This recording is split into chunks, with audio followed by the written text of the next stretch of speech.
Ian Galin with the Chatham Journal. Look, I am back with Mr. Randy Cox. Currently, I heard you're a fantastic real estate agent. Isn't that correct? I dabble in it. I've got about 100 real estate professionals that I provide some oversight for, and so yeah, it's been doing it for close to 30 years between building and real estate. Yes, sir. Mm-hmm. That's right. You used to own, or were you part of, or owner, or you used to run a construction company, didn't you? I own a construction company in Horizon Custom Builders with Okay. my partner, and then also have the real estate side of the equation, vice president, managing broker with Coldwell Banker, Howard Perry, and Walston. See, I'm one of those people who've covered sports long enough where I have seen that most people who participate in sports back in school do well in life. Yes. So he's one of those examples of that. We have talked about this before. This is going to be a little bit about Randy Cox, the coach, and his philosophy, and why I think he's one of the better coaches I've ever run into. You started off, well, actually, you grew up in Germany, but then you came over to the States. Is that correct? So I was born in Munich, Germany. Okay. Didn't grow up there.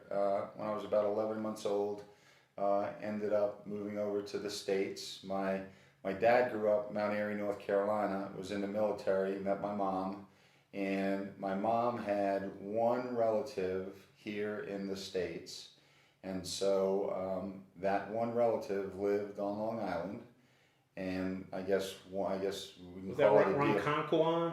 Lake Ronkonkoma. Yes. Yeah, Lake Ronkonkoma. Some people may know where that is. Yeah. Well, so what happened is my dad, in bringing my mom over to the States, said we will move to Long Island, and so that's where I grew up, is Long Island, New York. And then my mom obviously had a relative up there that she could relate with, but all of her family was back in Regensburg, Germany. So it was a trade-off, I guess, for my dad and my mom to make that happen. So did you go ever back to visit every once in a while? Yeah, I've been over to Regensburg, Munich, traveled throughout Europe a couple of times. Plan on going back here in the near future for sure, introducing all of my kids, and my wife's been over with me a couple of times. So yeah, at some point we're going to go back here for sure. All right. And your playing days as a lacrosse player started in 7th grade, is that right? 7th grade, yep. I played for a coach, still remember his name, Coach Collier, and I guess that's where it all started. Sachem High School had a pretty good program. That was the high school program. Seneca was the middle school. Very large school system, the largest school system on the island. In fact, I think I mentioned to you that my graduating class was 1,648 kids. But lacrosse on the island it's the real deal. I mean, it's pretty big, very competitive. A number of players that played at Carolina when I played at Carolina were from the island. Good portion of them were from Maryland as well, and so that Maryland, Long Island battle, if you want to call it that, existed way back then. I guess that was 1979, 1980 that I was in high school back on the island. 7th grade would have been what, 1973, 74, somewhere in there. Yes, sounds about right. Yeah, mid 70s. Mm-hmm. But you didn't just play lacrosse. You were a multi-sports athlete, weren't you? I was, yeah. Played football, wrestled, and then played lacrosse. And I see great value in the multi-sport. Yeah, that was one of the questions I was going to ask you, because sometimes people seem to just want to concentrate on one sport, and I think on your lacrosse team here at Northwood, you've got kids that have played other sports. So what are your feelings about a multi-sports high schooler, middle schooler? What are your feelings about that? Well, I think there's a number of things, a number of positives that come from playing multi-sports. And so, back when I was growing up, I think one of the things that stood out for me, and they always said it in baseball, right? So they said, you don't want to throw too many pitches if you're a pitcher, right? So, you threw 45, you were done. Well, same thing holds true for other sports, but I don't think it translated to the other sports in that, today, if you're a lacrosse player and you're a one sport athlete, well, that 45 pitches and done and playing in one season is not part of the equation. Now they're asking players to play year round, and I just don't see where it's going to benefit the athlete the way it needs to. And what I mean by that is that, I think players' body parts wear out, okay? And there's a reason why they only wanted a pitcher to throw 45 pitches and then sort of step away from the diamond. And so I see the same thing in the multi-sport athlete, in that if you can be a multi-sport athlete, then you're going to work different parts of your body. Your muscle, the stress on your muscle, your joints is going to be different. You're going to be introduced to hopefully some different coaching styles, culture in and amongst teams. And so the value in that is that you're going to put less stress on individual parts of your body, which will allow for your body to last a little bit longer. We have some wrestlers on the lacrosse team that are great face-off specialists. And when you say face-off specialist, what do you mean? Because there may be people watching that don't know what a face-off specialist is. Yeah, so the face-off is where, that's the first time where teams compete for the ball. And so that face-off is the initial part of the game where you battle for the ball at the midfield line. That face-off specialist is the person that's putting the clamp on the ball and then competing to get the ball out to the folks that are on the wing. And the wrestling aspect of that is providing them great strength in their arms, okay? It's also providing them the ability, center of gravity, and being able to manage their body and how it moves. I think that there's that piece of it. We've got basketball players. The basketball players understand how to play defense inside what is the paint area, right? So I think there's basketball movement in lacrosse. I think that there's both on the defensive side and on the offensive side. Obviously, lacrosse is a physical game, so if you're playing football, the contact part of lacrosse is going to appeal to you, but it's a different kind of wear and tear on your body.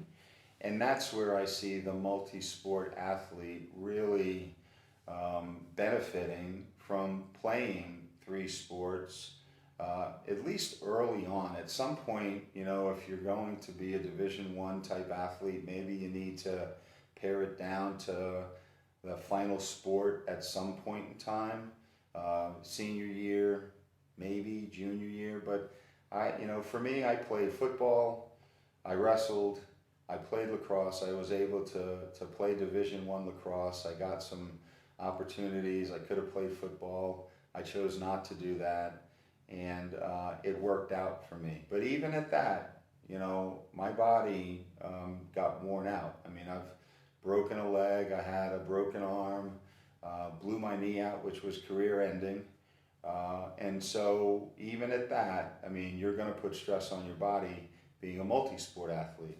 And that's where I've tried to emphasize too with all of my boys, and we're fortunate at Northwood we have Miss Jackie Harpham, and she keeps our boys healthy, and Lady Chargers too. I mean, it's across the board, and that is so important. So, rather than throwing 45 pitches and doing it day in and day out and not stopping, or throwing a lacrosse ball up against the wall with only your right hand or your left hand and doing it year round, I am a big fan of allowing players to play other sports and let their bodies heal and use other muscle combinations. Now, when you were in high school, did you get rid of wrestling and football before you got down to lacrosse, or did you play all three to the very end? No, I played all three to the very end. You know, but I would say back then, probably a little bit different than today. Okay. And not that I'm suggesting anyone not play sports their senior year. If you can do it, do it. Just be very mindful of your body, you know, and know that if you're using the same part over and over and over and over again, you're probably going to wear it out by the time you finally have gotten to the top of the mountain and you have an offer from a Division I school. Just don't let your body be worn out so that you can't play at the Division I level. And I think that that's something that you have to consciously be aware of. You mentioned football, lacrosse. Why do you opt to go the lacrosse way versus the football way? You know, I don't know that there was any one reason. I think that it just sort of happened. And you know, I've always said that where there's team success, there's individual success. I've always taken that approach. It's not trying to have the most goals or the most ground balls and not thinking about the team first. It wasn't about individual honors for me, it was about team success. And so the reason I say that is because back in 1979, I was fortunate enough to be part of a team that won the New York State Championship. On lacrosse. On lacrosse. Okay. Okay?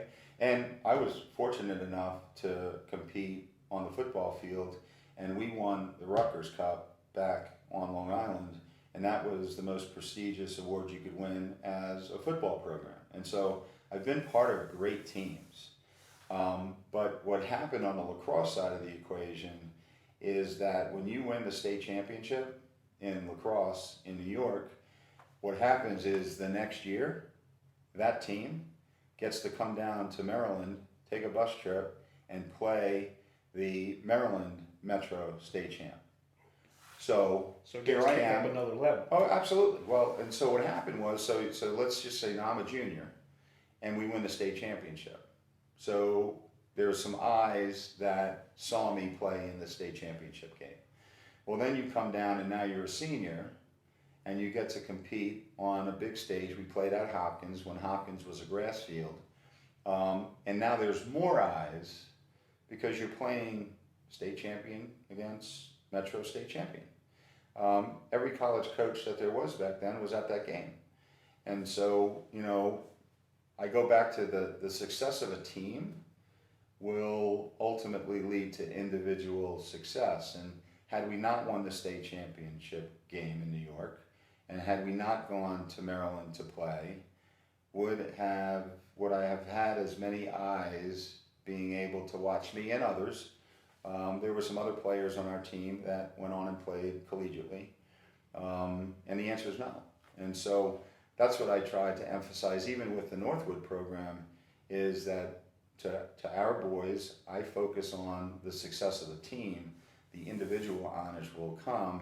And so what happened as a result of that is I had Virginia, Hopkins, Syracuse, University of North Carolina, all these major institutions calling and asking if I would like to consider being a part of their program.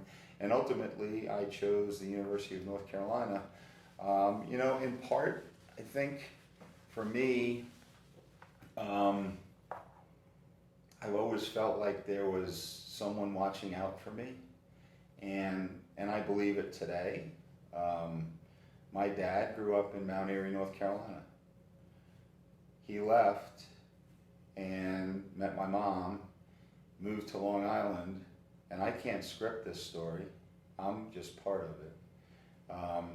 And so for the University of North Carolina to be calling my name, and my dad to have grown up 2 hours away from North Carolina, and for us not to have won a national championship until I get to the University of North Carolina. So a lot of people have asked, like, well, why'd you come to the University of North Carolina if it wasn't a proven program yet? It was hopefully going to be successful. Why didn't you go to Hopkins? Why didn't you go to UVA? Why didn't you go to one of these other programs? And this is where I say, I mean, something bigger than me was moving me in this direction. And then ultimately what happened was, in making that decision, 1981, I'm a freshman, we win the national championship, we're undefeated. 1982, we win the national championship, we're still undefeated. I don't lose a game at the University of North Carolina on the lacrosse field until I'm a junior. That's a long time to not lose a lacrosse game. And we won 2 national championships. So I go from a state championship, 2 national championships, and then junior year, senior year, we lose in the semifinals to get to the national championship game. That's pretty good success collegiately. And the fact that I had eyes on me in my collegiate career allowed me to play for Team USA in 1986. And so, you know, had I been on a team that didn't have as much success, I don't believe I would have had the individual success. And I believe it in here. I believe it in my heart. Well, see, that takes care of one of the questions, because I was going to ask you about UNCY. I got UNC, but I'm going to backtrack for a second. Yeah. It's amazing what you can find on the internet. This is a picture, and I think I'm going to check with Randy to make sure that's a picture of him. Yeah, it is. This is what I found of him. I didn't find a picture of him in a lacrosse uniform, but I did find one of him in a football uniform. Yeah. That And would be me. that's you. So, and you can keep that, because. I don't think my son has seen this picture yet, but yeah, so, you know, the football field, I had a great football coach, head coach, and Fred Fazzara, and I was a captain of the football team, along with 2 other gentlemen, Sean Clifford, Mike Mayo. Still remember them today.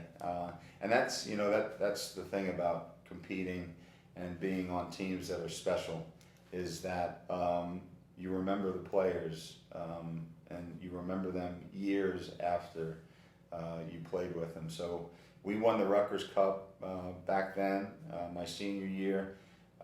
What was great about that season, I know some will probably, you know, they'll remember we played East Islip and Boomer Esiason. Oh yeah, who's that? Right. So who's that? So we played East Islip for the championship. Boomer Esiason was their quarterback. We won 15-0. I think that was the final score. He went on, played at Maryland, and then obviously became a great quarterback in the NFL. But that was what the competition was like back on the island. I mean, there were some really, really good athletes. We had Jumbo Elliott, who went to my high school. Neil Heaton ended up going on playing in the pros on the baseball front. Al Labazetta, just a tremendous group of athletes that really forced me to be better. And I think I mentioned to you, my graduating class was 1,648 kids. 1,648 kids. Twice the size of Northwood. The entire school. Yeah. Yeah. So, you know, when you're competing against that many good athletes, you're forced to get better. It's either that or you won't play. Now your team was great, but what made you great? Was it talent? Was it skills? Was it determination? Was it just the grit to practice? What made Randy Cox as good as he was back in high school, college, and post-college? It's tough for me to answer. I think I've had coaches answer it for me. One of my coaches, and if I saw him today, Don Zimmerman, who was a coach at Carolina when I played, he'll come up to me today, and the first words out of his mouth were and are, never lost a sprint. Never lost a sprint. And I just refuse to lose. I wish I could still run like I used to run, But the fact that he says that is part of the fabric that makes me who I am. Not wanting to lose a sprint. I'm not a fan, and as simple as this sounds, I know my boys on the lacrosse field, they hear me say it, foot behind the line, foot behind the line. And so when we're doing sprints, like your toe can't be across the line to start the sprint. Everyone's going to start with their foot behind the line. That's sort of a discipline that you build into youth athletes, and one that my coaches built into me is to, you start foot behind the line, and I sort of came at it that I wasn't losing the sprint. We're all starting at the same point. And those are two factors, one being discipline, and just the second being, that I was not gonna lose. And I think you have to have that in order to compete at the highest level. I also think, and I've had players that I've competed against say things to me that I think are very respectful, and I say it back at them because I'm a big fan of competing at the highest level and also being a great sport about it. If you give 100%, it's a shame. Someone's got to win, someone's got to lose.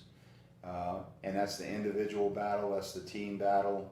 But at the end of the day, if you knock somebody down, I'm the first to go ahead and give them a hand and pick them up. And then we'll go back at it again.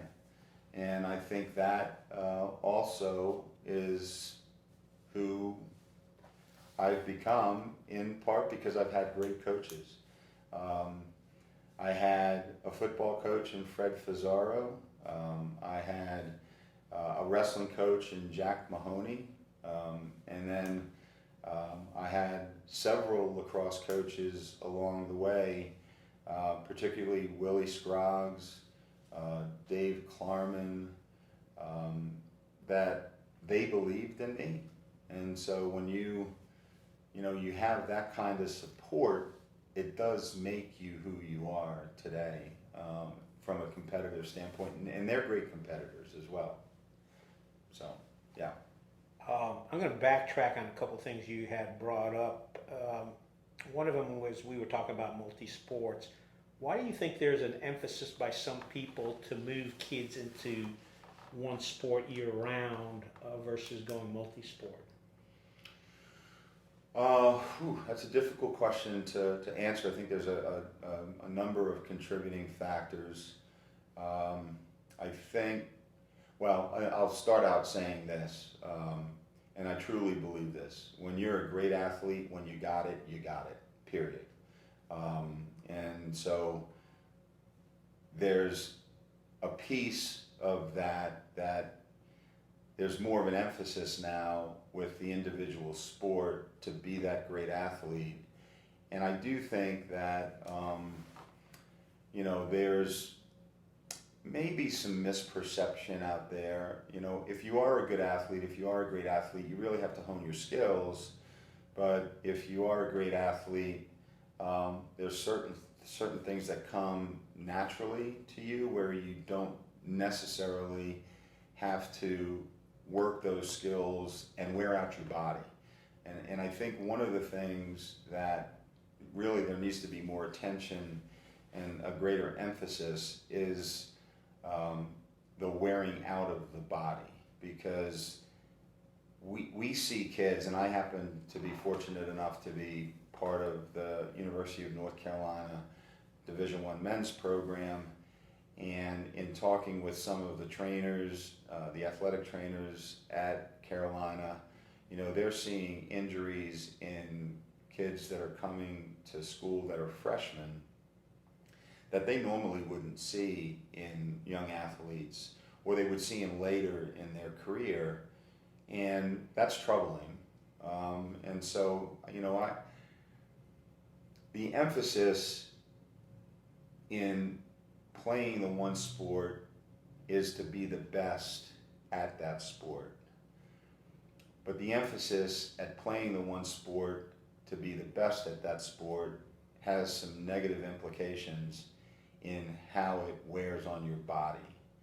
And I just think there has to be a greater focus and more of a knowledge base to try and take some of the stress off your body so that you can play longer. I don't know that we're there yet. If you look at the other thing that I think is really a challenge is that there's really a small percentage of players that get to the Division I level and or that get to an even smaller percentage to the professional level. Yet there's, I think that there's some aspirations that parents have for their kids, and they're not necessarily in alignment with their ability.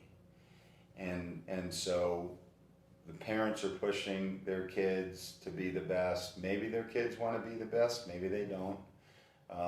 And so then they focus on putting them into one sport because that's the sport they gravitate to, and I get it. But how many of them are actually going to make it to the Division I level and or to the highest level, being a professional athlete? And it really is a small percentage, but in the process of trying to get there, their bodies are wearing out. So it's a balance. It's a difficult balance. My son, I want him to be a 3-sport athlete. Not because I want him to be a 3-sport athlete. It's because I don't want him to wear his body out playing one sport.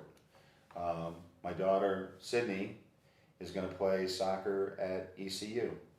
I think it's great, but we made it a point to try and make sure that she had some downtime, right? Because she could have played soccer all year long, 5, 6, 7 days a week, and worn out her body. And by the time now she's getting ready to go ahead and play at ECU, her body not be able to take the stress. And so she was playing one sport, but we didn't want it to be year round. Make time to go to the lake if you're playing one sport and get away from it all. Make time to shut your body down, whether it's for 2 weeks, 3 weeks, 4 weeks, and then get back into it so your body can recover. Or pick up another sport that's going to use a different set of muscles so that you're not wearing yourself out. So, yeah, it's not easy. Well, that leads into the next question that you actually brought up. You brought up Division I. Again, I've shot enough sports over the years, so I'm going to ask you this question. And going back to parents, you mentioned some parents push kids to go to that Division I, and I've seen enough sports where, yes, your kid's good, but I can see they're not a Division I. But I've seen in this county a lot of kids that go to Division II and Division III schools. Sure. And play sports and get out of college and have successful lives. What's your feeling? What kind of advice could you give a parent that maybe to be blunt about it, just has blinders on as, hey, my kid is number one and he's going to Division I and playing for the best conference, and I'm not looking at everybody else. What do you tell that kind of parent? What kind of suggestion might you give to that parent? Or for the kid? Yeah, no, and so I've had to actually give some of that counsel here recently, and so the first thing I would say is that everyone's path is different, and there's not one right road. I think COVID taught us that. We have some 5th year, 6th year, 7th year, 27-year-old player in Division I sports, and that's very different. And the transfer portal also is something that has changed sport a little bit. And so The first thing I say is there's not one path, and to be open-minded to that. The second thing that I think is just, it's important to note is how, what does your student athlete want? Ask them, and I look at my daughter Sydney as an example, and she really didn't know exactly what she wanted. I could have pushed. Sometimes that doesn't get you anywhere as a parent, and we didn't push, and she figured it out. I think that there's a lot of folks that want to get to the Division I level. And one of the questions that I think you need to ask the student athlete, your son, your daughter, is, do you want to play? Do you want to play, or do you want to sit on the bench? Because that's really the reality. There's probably a lot of players that are good enough to get to the Division I level, but they might be the 26th or 27th person on a 27-person roster. And, if you're anything like some of the student athletes that I've coached, it's not just about being the 27th person on the 27-man young lady roster at a Division I school. It's they actually want to step on the field. And the Division II platform, the Division III platform, how financial aid works, just the opportunity to get on the field and feel good about being part of a program. And there's some very good programs. I would suggest all three, Division III, Division II, Division I, and I would try and evaluate, one, what region of the country does a person want to actually be in and go to school? Two, probably most important, is what do they want to study? Because that's why they're going to school. They're going to study, not to just play sports. Sports is the vehicle that helps them to get there. And then three, do they want to play at that school? And, if you can sort of piece those things together, not necessarily in that order, because sometimes, as I think we all know, that student athlete, high school athlete, has a different way of thinking and getting there. But I don't think that there's one path and one size fits all. I do think that you have to keep an open mind. I do think that D3, D2, D1 all need to be options. And even with, and I'll use my daughter as an example, we were looking at D3, D2, D1 when she was going through that process. And ultimately, she figured it out, and there was an opportunity at ECU, but it could have been any number of universities. Valdosta State, a great D2 school down in South Georgia, was an option. There were some coastal colleges that were options for her as well.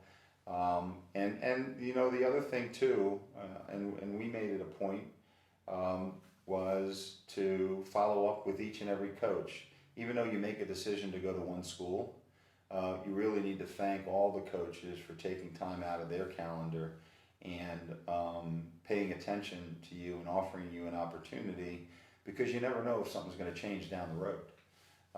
And maybe, what you thought was the right choice isn't necessarily the right choice, and you might need to go to option 2, option 3 in year 2 or year 3. And I think, not that you want anyone to not follow through on a 4-year commitment that they've made, because we are big fans, and I subscribe to that philosophy. If you make the commitment, you're in it, and you finish it. But I'm also respectful of circumstances changing and things having to be looked at a little bit differently. And as long as you treat the person or the people you're engaged with respect on that front, and then you have open lines of communication with others about why you're making decisions. I think there's a way for everyone to win in whatever the circumstance. So for parents, it's not an easy road, but it's one that you'll navigate. Well, I think also you mentioned in our earlier discussion that it's a student athlete and the student's an important part of it. And I think what I've seen too is if you excel as a student or do well as a student, that also offers you more options if you're looking at Division 2 and 3, because your athletic scholarships may be limited or non-existent, but the academic side is what can make a difference and make Absolutely. you more attractive to a school. No question. And then that's really, that student athlete, I mean, it's in that order for a reason. And I think you need to go ahead and that 3.5, that 4.0 GPA, weighted, unweighted, especially D2, D3, that's where the monies can come into play, is to make sure you're performing in the classroom. I think those are those questions. Getting back to you, you're going from high school. You get that invite to come to UNC. Mm-hmm. And that was what, 1980, 81? 1980. 80, okay. Mm-hmm. I think we touched on this, but we didn't really get in on a story. You had mentioned that when you came here, you got an opportunity to meet Wes Durham's dad, Woody Durham. Yeah. Can you kind of share that story? Because there's a lot of people out there who know who Woody Durham is. Yeah, no, it was. Well, I feel truly blessed to have come through the University of North Carolina when I came through the University of North Carolina. Our football team was one of the top 13 football teams in the country. Our basketball team, our starting five was Matt Doherty, Jimmy Black, James Worthy, Sam Perkins, and Michael Jordan. Okay, they won a 1982 national championship. Our men's lacrosse team, nobody knew what lacrosse was in the state of North Carolina, but they quickly learned what the game of lacrosse was in the state of North Carolina. And so 1981, Coach Scroggs is the head coach, and we're getting some media attention in the fact that we are winning games, and then ultimately we end up winning a national championship in 1981. And so what happened was there were 4 or 5 of us, I can't remember exactly who it was, but Woody Durham wanted to do a radio broadcast with 5 of us as players that were highlighted in the program, and it was really to try and bring and educate North Carolinians on what the game of lacrosse was all about.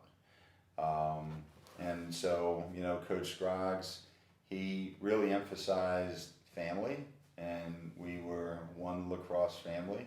The parents were a big part of our success, and when we traveled, the post-game, pre-game, tailgates, all of that were pretty special.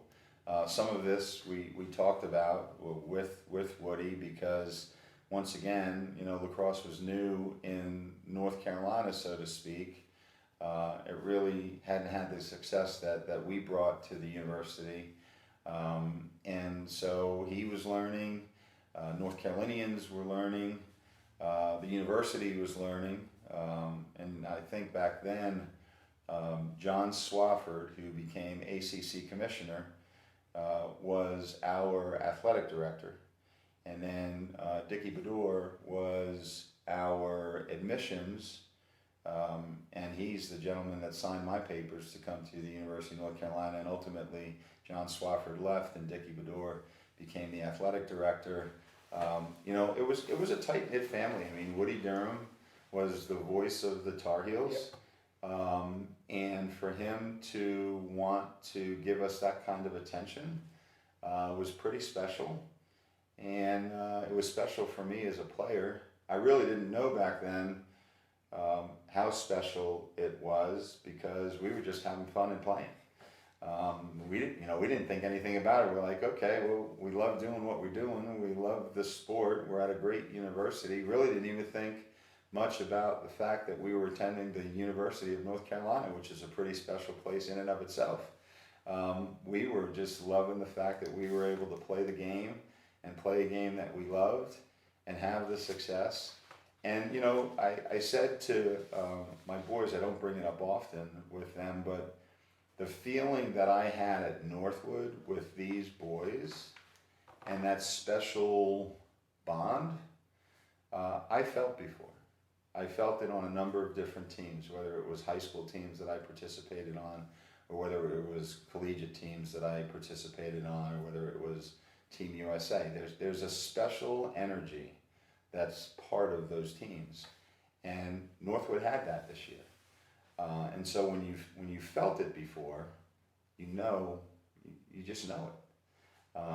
And so yeah, Woody to take the time out to interview us, to allow us to highlight our success.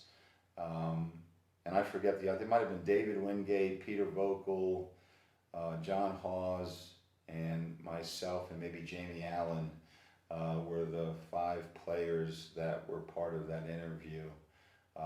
But yeah, a special time in my life. 1984. You did go to the championship game, but you did not. No, semifinals. Semifinals. Yeah, semifinals. But you were the captain that year. I was, yeah. How'd that happen? How does that happen? You know, I've really been very lucky. Leadership, I won't say it's come easy, but it's certainly been a part of my life, and I think I've been in certain roles that have helped me to become a better leader. You know, I don't like when there's like popularity contests to allow people to be in a leadership role, a captain. A lot of times that happens with teams. I think I was fortunate enough to have the respect of the players back then. I was the lone captain. I think there's only been maybe 5 or 6 times in the history of Carolina lacrosse that there's been one captain. And so that comes with great responsibility, you know, and I'm thankful for the players and the team that put me in that role. Would have been nice to have won a championship back then, but you know, I was part of a great team and a great group of young men. We have great bonds today, 43 years later. I think I ended up being ACC Player of the Year in 1984. And yes, you were. Yeah, and so, you know, one of the things that, as I come full circle, and I really do believe that I've come, or at least I'm coming full circle, I was able to, this past year, be part of the Bull City Games, right? And they asked me to coach. And we had 3 players that were part of that All-Star game. And so this will just give you a little bit of how long I've been in the game. That game is in honor of a gentleman by the name of Tony Cullen. Tony Cullen was the Duke lacrosse coach back when I played. And Tony left us, and cancer was part of what was the root cause of him leaving us. Well, so I end up being ACC Player of the Year. He was the coach. I think I scored 2 goals in the Duke game. Tony had some really nice things to say, and in fact, I've had a couple of Duke players come up to me recently and make comment about some of the nice things that Tony said about me, and I'm a UNC player. Well, here I am as now a coach on the sideline representing Northwood. I have 3 players that are playing in the game: Taylor LaBerge, Will Smith, and Will Johnson. That was almost 40 years ago that I played on the Duke field. to earn that type of respect from a coach who's no longer with us. And 40 years to come full circle and now be at Northwood, which is a high school that my wife graduated from, have 3 kids going through Northwood and being part of the Bull City games that is in honor of a gentleman that meant so much to the game of lacrosse, that was a coach when I played, is really coming full circle. From a player, coach, to just embodying the game. Yeah, it's pretty special. I was going to say, it seems you get real enjoyment because earlier in this discussion you were talking about the memories you had of the special teams, and I think this year it seems that you're enjoying creating those memories for your players on your team, not just the players but the parents. Mm-hmm. Yeah. So you are, I guess you are coming full circle. Oh my gosh, it's a philosophy session here. Yeah, no, it's, and you know, Gene, I don't know why. Okay, I mean, like, I can't, if you would ask me, like, why do you think this is happening? I don't know. But I haven't, like, it hasn't been a focus of mine to say, okay, well, I'm going to go ahead and win a state championship as a player.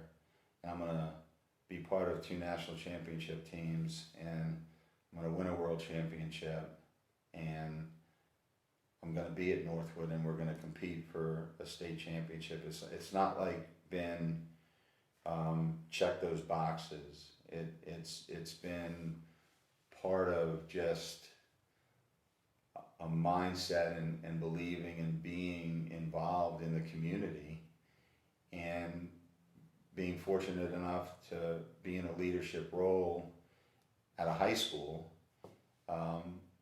But taking some of those past experiences and then transferring what you know to young athletes, and then lo and behold, the same result that happened back here happens back here, you know. So culture makes a difference. Your belief system makes a difference. Your commitment to the sport, no matter what sport, makes a difference. Your commitment to the people, whether it's the parents, the players, your family, it all makes a difference. And the results that I've had the good fortune to experience, obviously I've had some really good people influence me along the way as well. And so, you know, if I can pay it back, pay it forward, if you want to call it that, and it benefits people moving forward, I'm glad I'm in this position. All right, let me ask this question then. You threw out the word luck a couple of times. Yeah. And there's people that believe luck, there's luck and then there's luck. My question is your luck come about because of that foot behind the line belief? I mean, like you said, and you and I have seen talented players who don't put in the effort, who get outperformed by players that do put in the effort and may not be as talented. Sure. Is that part of what's driving your luck? Is that what, I mean, would you be where you are going that full circle if you didn't have that foot behind the line philosophy? Probably not. You know, I think that there's a fine line between winning and losing, and sometimes it's the energy that you bring to the situation. It's your mindset and how you're thinking through things that ultimately lead to the outcome. I mean, I said to the parents and players at the spring sports banquet, and I've had the good fortune to coach some other teams. I'm coaching some teams right now, been part of the club atmosphere. And, you know, I use this analogy in that, like, there's a noticeable difference with my Northwood team and other teams that I've been a part of and teams that are just coming together because people are coming from all different kinds of backgrounds, right? And so it takes a little while to influence them in such a way as they're doing things the way you think they need to be done, because you know you had success over here on the other side or on an earlier team, doing things a certain way, messaging a certain way. And so when you first step in front of a group of boys, young men, or women, I mean, I've coached some of the soccer stuff a little bit, you come into it with a certain mindset, okay? And until that mindset is adopted or they believe in what you're saying, I see teams, practices, do things differently. I see them operate differently. Whether it's how they execute or whether they show up to practice on time or whether they take ownership and stretch on their own, just simple things like that, right? Or whether their bags are organized on the sideline. And so to win and to compete and get to a state championship game or to a national championship game or to a world championship game, I think there is a certain discipline that comes with it. And then, you know, if there's good positive energy, call it luck, call it what you want, the ball's going to bounce your way or not. And sometimes that is a result of what's happening between your ears in terms of the mindset and bringing that positive energy. So, you know, I think there's a lot of pieces that have to come together, and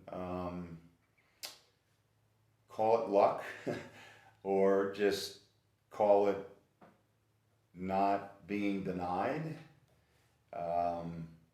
It's all part of it, you know? Yeah. So it's an interesting mix. I think about 40 minutes ago, I told you we were only going to take 20 minutes, but this has been interesting. That's okay. I do want to get to the point where we do start wrapping up, because otherwise my wife's going to want to know, where am I? Yeah. 1986 Team USA. How'd you get on that team, and what were your experiences with that team? How did I get on that team? One, you have to be selected for tryouts, and so you're sent an invitation. You know, obviously back in 1986, let's see, how old was I? I was probably 23, 24 years old. And, you know, I played 1984. I also, you know, was trying out for the Denver Rifles back then, and that was a professional field lacrosse team that may be out there somewhere. They did have professional field lacrosse. I did play for the Denver Rifles. It was a league that didn't last long, but I was still actively playing, and I was also working full-time. And so, you know, one, you are sent an invitation, and then two, you got to show up, and I think it was probably 3 weekends in a row, Maryland, maybe New York, Maryland, I forget, but that's where we went for tryouts.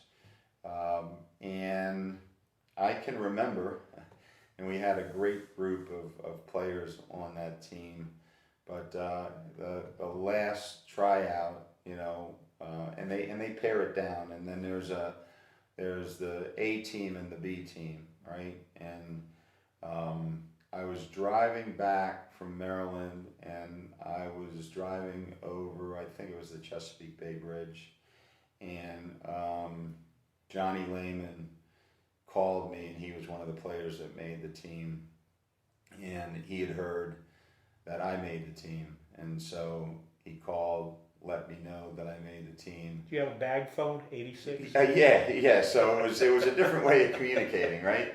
And so I had pulled over and tucked the call, and it was, absolutely fantastic. And so I called my parents, and, so the journey began from playing at the University of North Carolina, obviously being done with my collegiate career, and then playing for Team USA, which was also it was an electric environment. We won a world championship.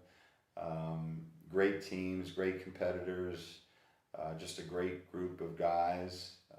Obviously, we didn't spend as much time around each other because people were doing what they did for their full-time jobs and careers, and lacrosse didn't pay a whole lot. Certainly pays more now with the PLL and all that stuff that's out there now. But we loved playing, and we loved playing with each other, and we many of us competed against each other on the collegiate field, and so to be able to play together, to be able to represent the good old US of A was pretty special.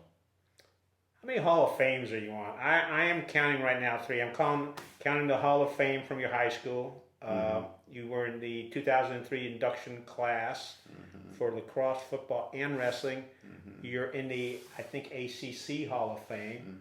And then you're also in the National Lacrosse Hall of Fame. Did I miss any? No, I don't think so. Once again, I when I look at those Hall of Fame type honors, I attribute all of those to being on great teams. I really do. That football, lacrosse, wrestling back in high school, and Sachem is and was a great high school, still is a great high school, very competitive, largest school system on the island. That's really where I cut my teeth. I mean, if you wanna try and compete among 1,648 kids to get on the field, you have to be disciplined. And so that really is what launched me into being and giving me the opportunity to play at Carolina. And at Carolina, there were great players and great teams, and ultimately being in the ACC Hall of Fame and North Carolina Hall of Fame, it really is and was because I was on some great teams with great players who made me better. Great players will make other players better. I was with great players who made me better. And I feel very fortunate that I am considered by many one of the great players that have been part of the sport. It doesn't come without adversity, though. My career-ending injury is a knee injury, and I hate that I got that knee injury. It changed me as a person because I was able to and used to, I loved running up and down the field. But then it allowed me to focus my energies elsewhere, and if coaching became a part of it because of that, then great. But with success comes adversity, and I think those lessons get taught to us on the athletic field, and hopefully I've been able to share some of those things with our Northwood boys. Yeah. I was going to say that bad luck might have turned out to be good luck for the players that were Northwood. and there's things happen. Things happen for a reason. I think that's it. I don't have any more pictures of you from your youth. You can have this picture of you in the 2003 induction. That's nice. Thank you very much for that. That picture of you, as you mentioned earlier, there's some other famous folks in that picture. But folks, you guys heard me having this discussion with Randy Cox. I think for the parents out there whose kids were coached by him, and whether you're a Northwood or any other team, I think you can see why I enjoy talking to Randy and why he's one of my favorite coaches. And I don't mean to say that to embarrass you. I think that's true, and I think what I've seen over the years is that good coaches are a good part of a young adult's, a young person's, whether it's a girl or a boy, development. So, Randy, thank you for taking the time to talk to us about this. Gene, thank you. I appreciate it. And thank you for supporting Northwood Lacrosse. Hey, I enjoy doing it. Thank you, Randy. Yes, indeed.